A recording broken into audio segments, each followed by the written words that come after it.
Good evening everyone, and as always thank you for being there, and welcome to episode 10 of the Talk Genealogy podcast, the podcast for the genealogist with too much time on their hands.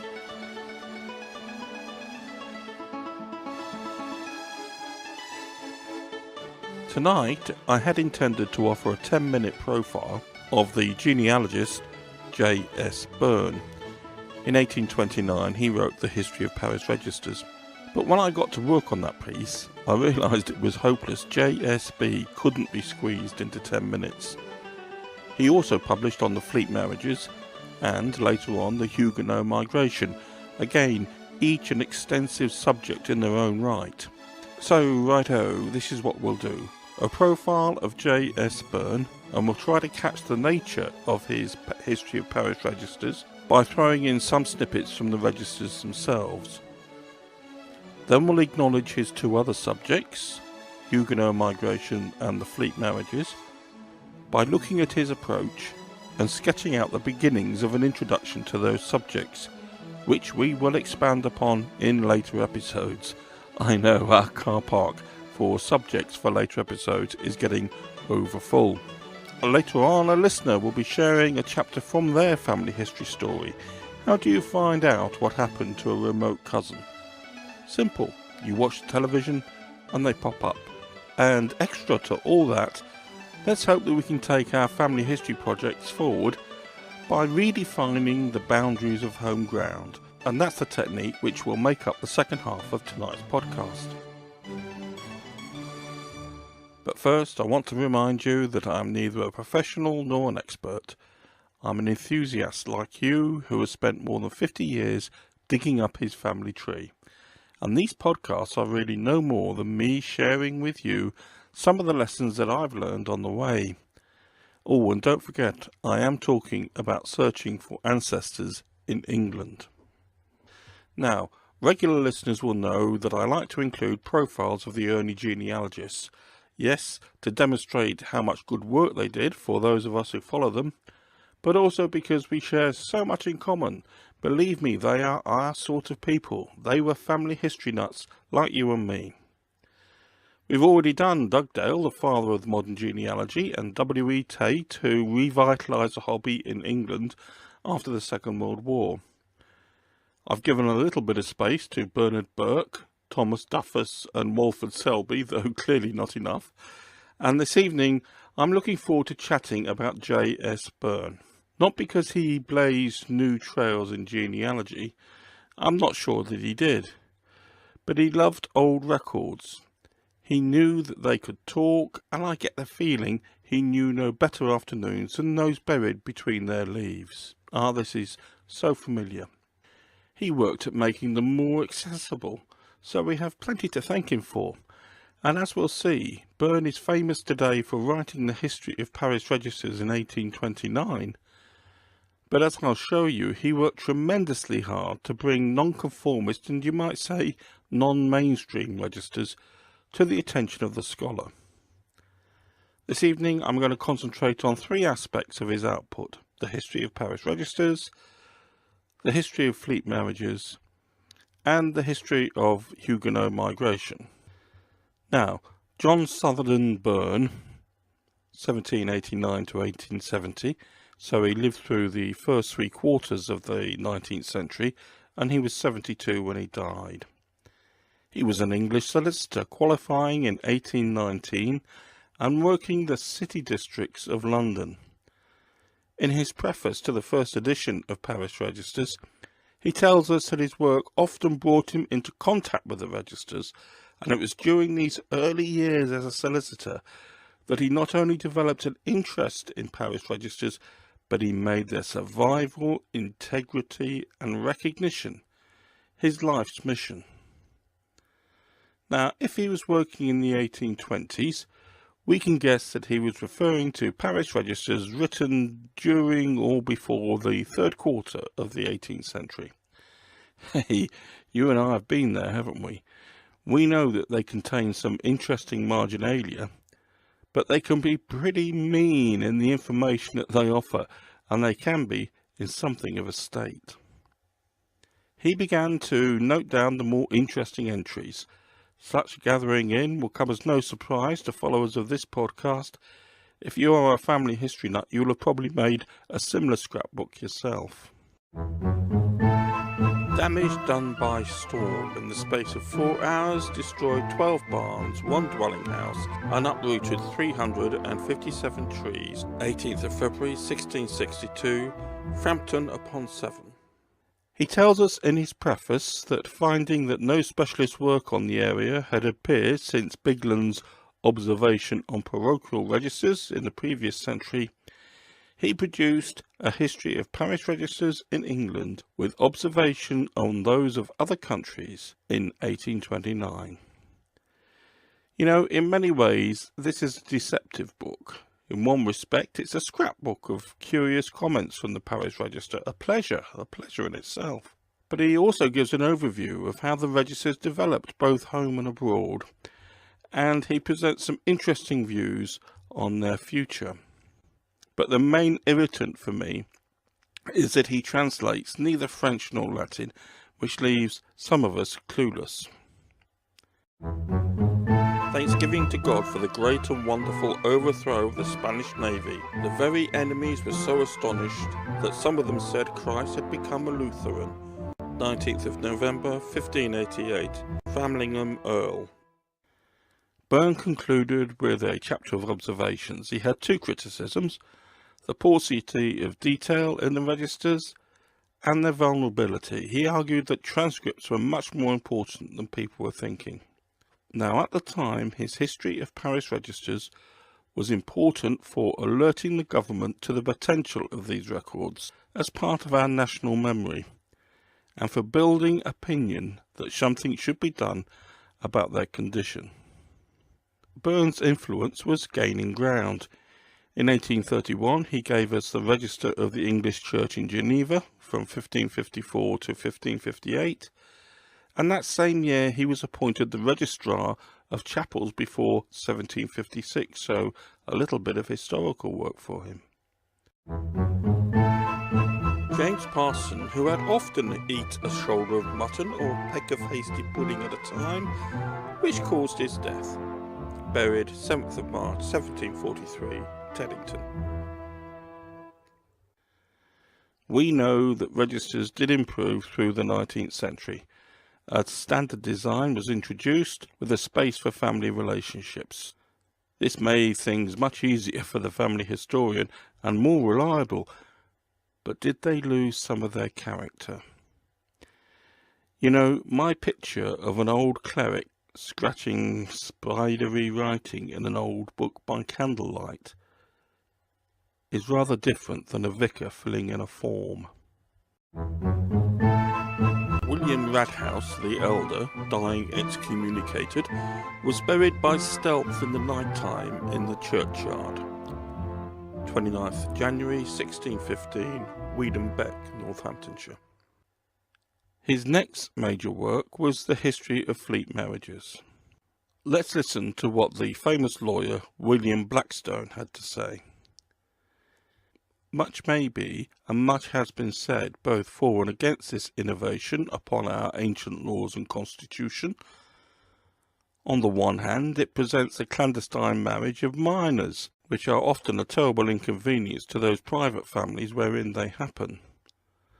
On the other hand, restraints upon marriages, especially among the lower class, are evidently detrimental to the public by hindering the increase of the people, and to religion and morality by encouraging licentiousness and debauchery amongst the single of both sexes, and thereby destroying one end of society and government. Now, what Blackstone was considering was Hardwicke's Marriage Act, which brought an end to unlicensed marriages by promising transportation for any priest who celebrated them. The origin of the practice has a somewhat delightful irony. In the far-off past, marriage was recognised once a couple had acknowledged the condition, pledged fidelity to each other in a public place in the presence of witnesses. However, the Church and the State told the people that God wanted them to be married in church.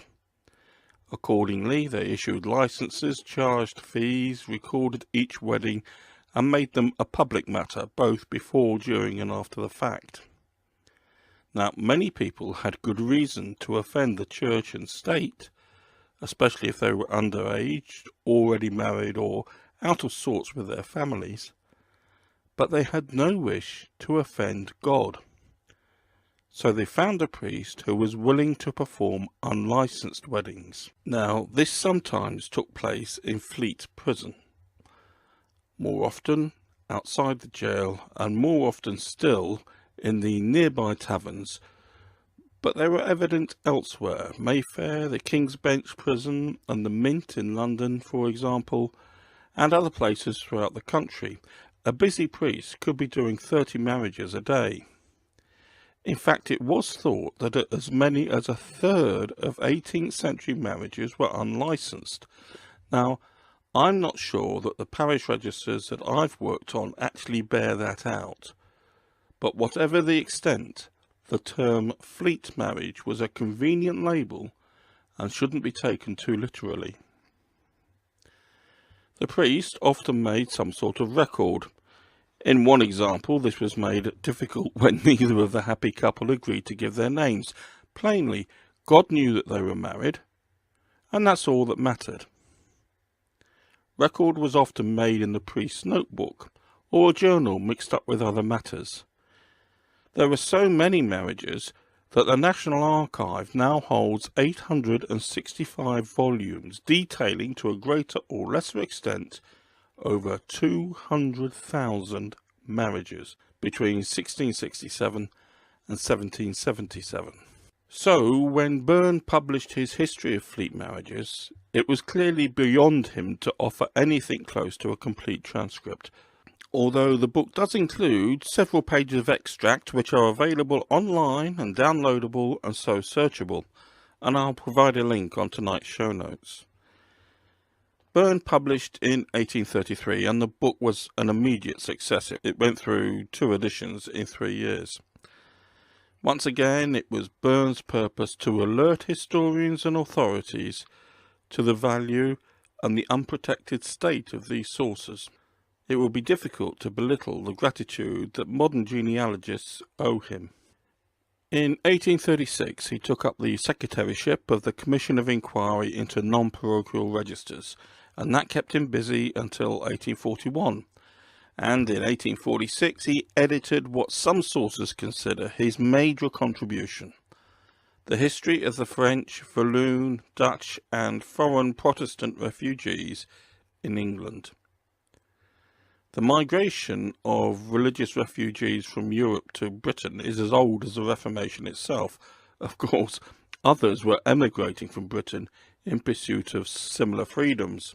But it was the massacre of St. Bartholomew's Day and the withdrawal of the Edict of Nantes which prompted the greater movements. Now, let's spend a couple of minutes on these 2 events. French Catholic concern about Protestantism came to a head with the marriage of Margaret, sister of Charles IX, to Protestant Henry of Navarre in August 1572. To celebrate that wedding, many leading Protestants came to Paris, a strongly Catholic city. The violence began with targeted assassinations, but spread widely and may have led to as many as 30,000 Protestant deaths. Many others fled the country, some to England. In 1578, Henry, now Henry IV of France, through the Edict of Nantes, issued a toleration of Protestants and gave them many civil rights. But his grandson, Louis XIV, undid this in 1685, the revocation of the edict. This time, almost 500,000 French citizens fled their country.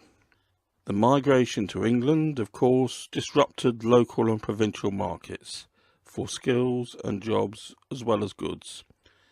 It caused much resentment, but the migrants were broadly supported, at least on a national level. Remember, this was just 4 years before the Glorious Revolution, where the English went abroad in search of a Protestant monarch.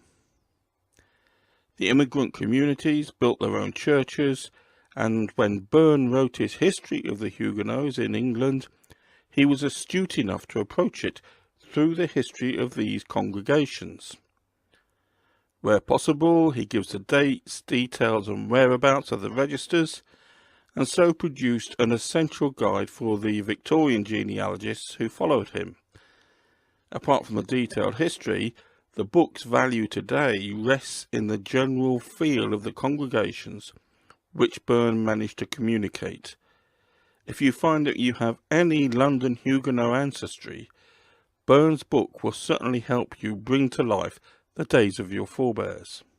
In 1855 Burn retired, but in 1861 he published a history of Henley-on-Thames, and then a second edition of Parish Registers appeared in 1862, in which he complained that many of his concerns noted in the first edition were still evident over 30 years later. Today, I think that J.S. Burn is rather an unsung hero of genealogy. He had the foresight to see that the old registers needed to be respected for the history which they carried, and his tireless efforts, and he certainly worked hard, resulted in many benefits that we enjoy today. Now let's have 20 seconds of music before we move on to the second half of the podcast. Can I remind you that the show notes for this and previous episodes can be found on the website talkgenealogy.wordpress.com. That website includes a full bibliography of the books mentioned in the series, and of course a complete listing of the episodes. You'll also find a wordy blog of my very occasional thoughts. Now, I thought that we might share some advice about ancestor hunting. Okay, we're stumped at around 1650, let's say. We've traced our family tree back to rural times before our ancestors moved to the towns, but now we have a forefather in the village who seems to have appeared from nowhere. Or perhaps we have a name of his parents and no clue where they came from. Familiar problem? Well, we search surrounding parishes, gradually extending the sphere of our attention, and perhaps an internet search throws up candidates at the other end of the county. But hey, come on. The further our search takes us from the home parish, surely we'll need more supporting evidence to pin down the suggestion of migration. Too right, you will. And it won't be enough to say it's got to be him because there's no one else. Not when you're arguing that a candidate travelled an unusually far distance to marry or labour. In some cases, in both senses of the word. How far is too far? How many parishes can we include as home turf, and why is the concept of home ground so important? Well, for a start, if we get it wrong, you'll either be looking in the wrong place, or you'll be taking in relatives that really are nothing to do with your family tree. Now, the general rule of thumb is that before the Industrial Revolution, folk usually kept within the next but one parish, let's say 30 miles. Like I've said before, there are plenty of exceptions. That's why the index of strays are so important. But I've always found this to be a good guideline, and I don't want anything in this evening's talk to dilute that. I suppose I'm adding to that advice, but I'm certainly not seeking to argue against it. I'm wanting us to check that we're not missing anything, and please, as we go through this technique, well, it's more of a trick or a quick check than a technique, take the approach that we're trying not to limit the area of our search. We're checking to see if those limits are reasonable. Can we include a broader approach without weakening the evidence that underpins our family tree? For a start, do we have a general problem that needs addressing? Okay, we have a missing ancestor, but that could be simply because we're looking in the wrong place. But over the years, I've found that we should be able to account for 85% of the children who appear on our family tree. That is to say, we should be able to date when they either died, old or young, or got married. So if a ratio of 1 missing person in 5 appears in more than one branch of your family tree in the same parish, or more than 1 in 5 is missing from one branch, then we are probably lazy, and no, I'm sure you're not. Or we're not looking in the right places. Our concept of what is home ground needs a revisit. Now, 2 words of warning. I'm talking here about the general class. Now, I have to say I've no figures to back this up, but over the years I've learned that middle class and even the yeoman class were prepared to look further afield when seeking to marry off their children. Of course they did. They'd established a position, probably based on property, and wanted to secure that position as best they could for their grandkids. And also, I just want to refer to the concept of our country, which David Hay mentions in his very good books. He's written some good ones, hasn't he? He gives a nice chapter to it in the National Archive Guide, Journeys in Family History. But Hay is talking about a broader definition than I'm intending here, and I don't want the 2 concepts to get mixed up. Hay uses the spread of local surnames in the 14th to the 16th century and the familiarity with local dialect to define his concept of our country. The lifetime habits indicated by "round here we do it this way" might extend to half a county or more, and very important as that is, and very real, it is a much broader concept, and it's an attachment developed over a much longer period of time, centuries, than the subject of tonight's podcast, as you will see when we get down to the arithmetic. I'll post a link to Hay's books on the show notes for tonight's episode. Okay, you'll need an ordnance survey map and a sheet of tracing paper. If you are clever, you might be able to do it in your head without the tracing paper, but you'll never know if you got it right. It's the tracing paper that verifies your answers. First, trace in heavy lines the boundary of the next but one parish to your home village. Next, and this is going to take some time, but hey, this is the podcast for the genealogists with too much time on their hands. Go through your records and plot the villages where the people came from, moving into your village, or went to, moving out. Now, we need to protect the historical context if this is going to make any sense. So try to look backwards rather than forwards. If you got back to 1650, the ancestor you're looking for was probably born 1610 to 1630. The closer you get to 1700, therefore, the less relevant the evidence and the greater risk of being misled. So I would say in this example, 1600 to 1670 allows a good spread of fertility. I'm sorry to be so basic, but that is what it's about. And you'll notice that the emphasis is weighted towards the earlier years of our puzzling period. I'm not suggesting a full population survey, but a straight lift from the information from your family tree will probably do. If you want to go further, a quick trawl through the Tudor or Stuart registers of the parish should not be too onerous. Comparing steps 1 and 2, you might already see that a common migration exists beyond the next parish but one, or is skewed to one neck of the woods. The third step is perhaps the most difficult. Look at the map for physical boundaries that are likely to make people feel that they're away from home. Yes, you can travel through marshy ground or woodlands or over the hills or broad rivers, but you're likely to feel that you don't belong. Remember how Londoners felt, even in the last 100 years, about life on the other side of the river. This is a strong feeling. Now, and this is the important bit, rather than placing hurdles in the way, this may show us that parishes may be far-flung, but they are especially easy to get to, and so could be included as home turf. And that assertion would be strengthened by a few dots on your migration survey. Finally, draw the boundary of this new scope of home ground by taking in the outer boundaries formed by the 3 steps. Does it include parishes that you would not normally have searched? A colleague, having looked through the draft of this podcast, has pointed out to me that home ground needs to include the local market. That may take a little research, a little longer than you might think. And it may not be the modern market town that comes to mind. A busy marketplace in the 16th century may be little more than a village square now. But yes, I think the boundary of home ground should be extended to include that.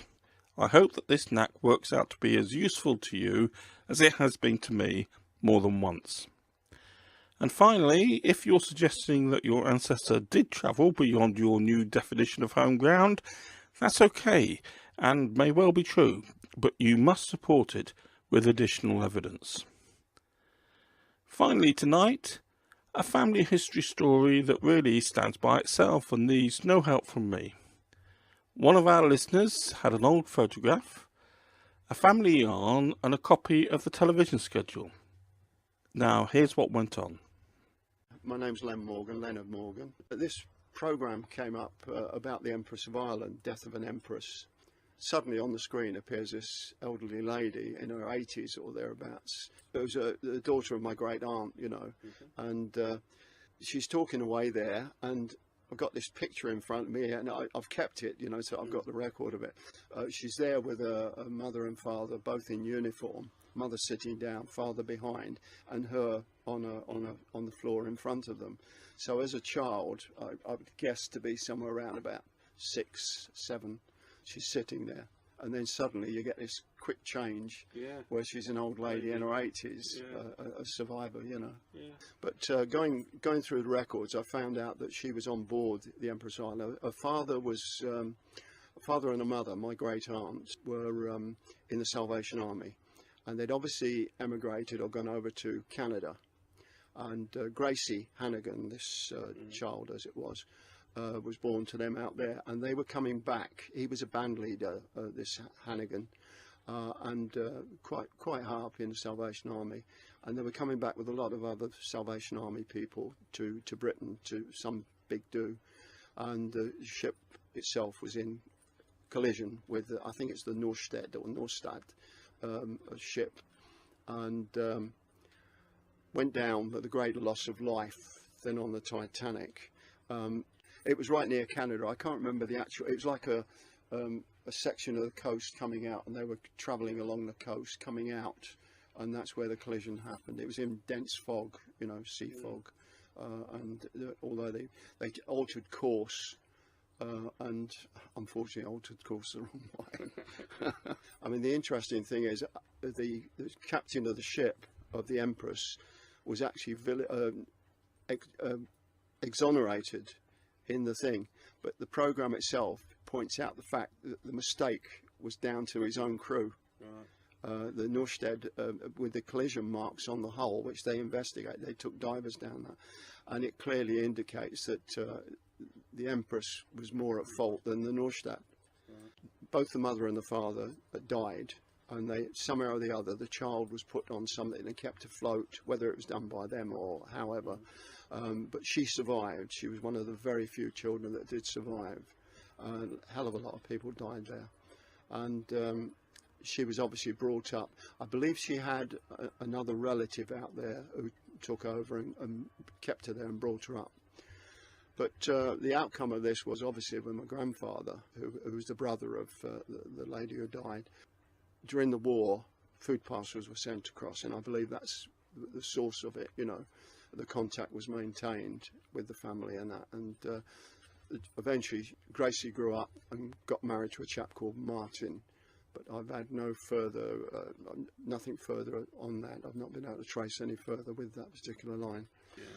I knew a little bit about it. I'd come across this thing that the member of the family had survived the sinking of the Empress of Ireland, but to see it on screen and to have this story further elaborated as was done in there, it was exciting to see someone I just missed out on meeting, because she died in the 90s, I think it was, 1990s, and sadly I'd not had any contact. I wasn't aware until much more recently, and suddenly to see this person there who's related to my grandfather, his sister, grandfather Collishaw, and suddenly to see her on screen and hear her talking about this thing that she remembered what had happened, and that, you know, was not so much sad as quite exciting. You know, you'd see a member of your family who you've never met, but you can make the connection to. Couldn't pick up any further trail on that. I mean, I need to delve further in that, see if I can expand on it more.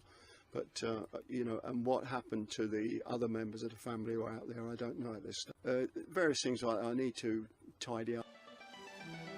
My thanks to Len Morgan for sharing that, and then I'm sorry it's taken so long before you heard it. Of course, if anyone has anything that they'd like to add to that story, please let me know through the website talkgenealogy.wordpress.com, and I'll make sure that Len gets your message. Hey, thanks for listening to episode 10 of the Talk Genealogy podcast. Please get in touch if you have any thoughts or comments or a family history story you'd like to tell. Can I remind you that the show notes for tonight's episode can be found on talkgenealogy.wordpress.com. The next episode will be posted at 7:30 p.m. UK time on the 3rd of June. My thanks to Freeze Effects for the music, Emily Brooks for the voiceover, and thank you for listening. Good night, God bless.